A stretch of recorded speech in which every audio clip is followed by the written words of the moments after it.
Är vi i Kanada, i Toronto. Vi åker skridskor. Hi guys!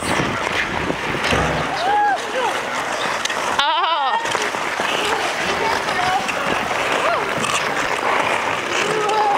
Axel, kan du åka själv? Kan du säga hej mormor?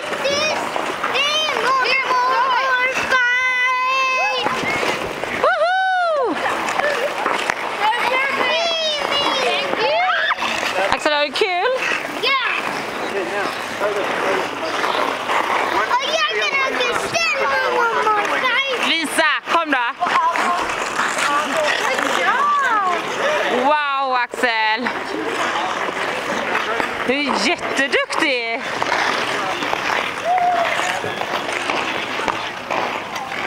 Wow!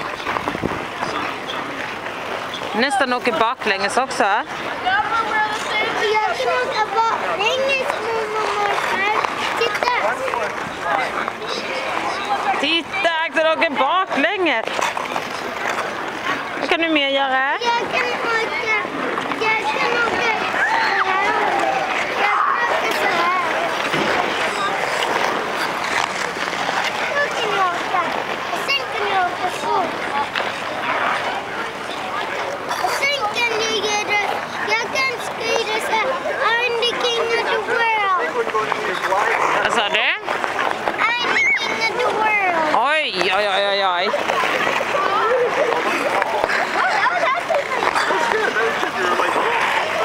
Sen är vi Kanada, mamma. Jag ramlar inte på isen och jag är liten. Och sen kan vi åka så här. Oj, nu åker du baklänges. Nej, jag åker framlänges med min bak. Ja, framlänges med din bak, ja. Det är baklänges det. Nu är jag färdig. Är du färdig? Ska vi säga hej då? Hej då.